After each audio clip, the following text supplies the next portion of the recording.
Hello, and thank you for watching this short video I've created on using MLA style in your academic papers. You might be wondering, what is MLA?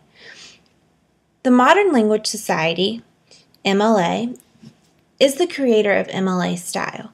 And MLA style is simply a documentation system for how you cite your sources in your paper. There are two ways for citing your sources. There are in-text citations, and then there's a works cited page. In-text citations are the citations you use within your paper, and these citations give credit to the sources you've used and that you found through your research. You want to give citations for every summary, quotation, or paraphrase that you include in your paper. A works cited page is a list of sources you used in the paper with the complete citation information, and this list of sources is the very last page of your researched argument essay. If you want to see an example of what a works cited page looks like, you can use your Quick Access Compact textbook, pages 420 to 421. There's an example of a full MLA student paper and a works cited page. This video is going to focus on in-text citations, but first we want to talk about why do you need to cite your sources. First, you want to cite them so that you give credit to the writers and authors of the sources you use in your paper. This shows that you're a responsible researcher and that you're knowledgeable and informed about your topic, that you actually went out and learned what other people had to say about your topic before writing your paper. Perhaps most importantly, citing your sources helps you avoid plagiarism. The authors of Quick Access Compact define plagiarism as presenting another person's words, ideas, or visual images as if they were your own. Plagiarism is like stealing. It is a form of academic dishonesty or cheating. For more information on plagiarism, you can take a look at Quick Access Compact, page 360. I think you know what plagiarism is, though, and I think you know that you need to give credit to your sources. What you might think is that teachers are always out to get students or to catch them plagiarizing, and that's just not true. Teachers are here to help, me especially. If you have any questions at any time about whether or not you need to cite a source or if you're doing it correctly, just ask me. I'm here to answer your questions and to help you learn. And it's always better to ask than to take a chance and to get it wrong. So, what do you need to cite? Whenever you use information from a source, you must cite it. And typically we use information in three different ways. We'll use quotations, we'll use summaries, and paraphrases.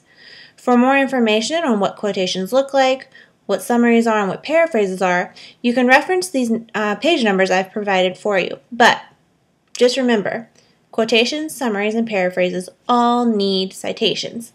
I have a few examples for you. What does an in-text citation look like? An in-text citation, that citation that appears within your paper, has two key components, and this is what you need to remember.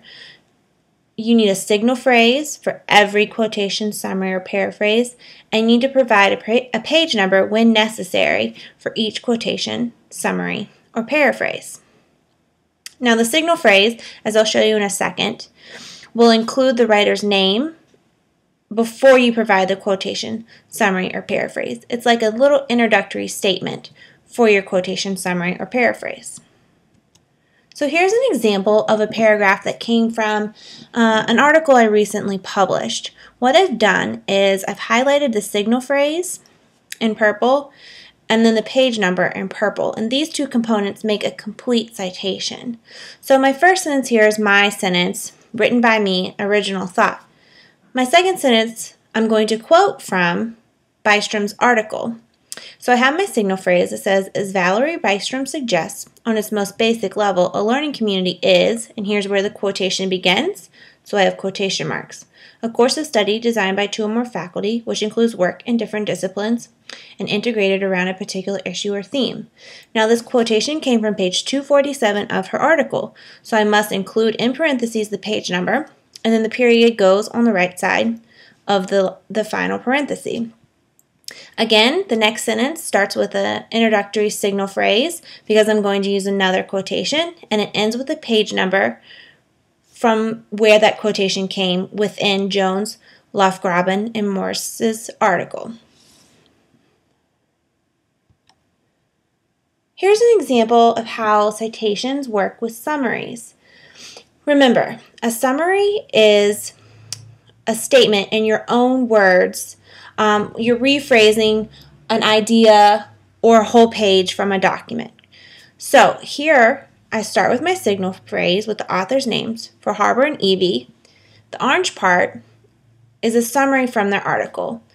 There was an idea on page 13 that I wanted to incorporate into my chapter, but I wanted to say it in my own words so that I'm not quoting too much. I want a little variety, so I decided to use a summary. What you need to notice that, though, is that here the author's names are listed, the summary is provided, and then the page number is given. I do this also with the next example for a different source. State the author's names here, provide the summary in orange, and list the page number. What follows is just my own thought, commentary on the summaries that I've provided. You may end up providing summaries in your chapter, especially if a quotation is much too long to incorporate in your paper. You can shorten it, summarize it in your own words. There are some other options for how to do these in-text citations and how to integrate your sources. For instance, sometimes you might actually want to name the title of the source you're using along with the author's name. So here's what an example might look like. The first sentence in this paragraph is mine, but the next is where I state the author's name and the title of her article.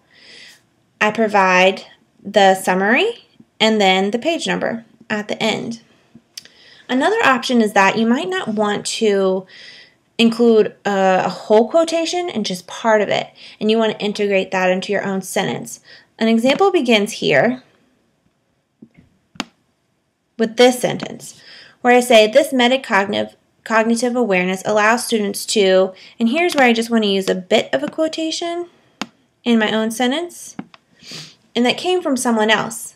So I finish my sentence, and then I'm sure to include the author's name and the page number within the parentheses. Now you see the author's name here because I didn't use it in any kind of signal phrase. So my point is, if you don't use an author's name in a signal phrase, like I did up here with Kathleen Gabriel's, you want to make sure you place it in the parentheses with the page number. Here are some relevant rules that I've picked out of Quick Access Compact that I feel will likely be relevant to most of you while working on your researched argument essay. I've listed the page numbers here.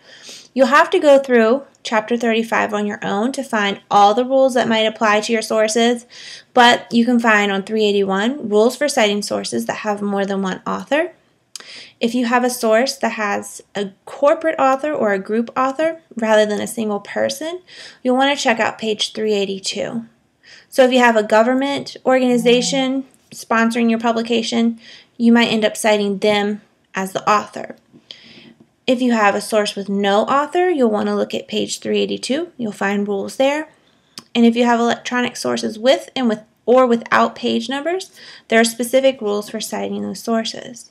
And finally, the end of Chapter 11 in the Essential Guide for College Writers provides some of these rules, but Quick Access Compact is much more thorough. You'll find many more rules located there. So with this video, we talked about in-text citations. The next video I'll provide you in a few weeks from now will help you work on your works cited page. But again, take a look at Quick Access Compact, Section 35D for information on works cited pages, and there's an example for you there as well. Thank you for watching this video. I hope you find it helpful, and of course, send me any questions that you have.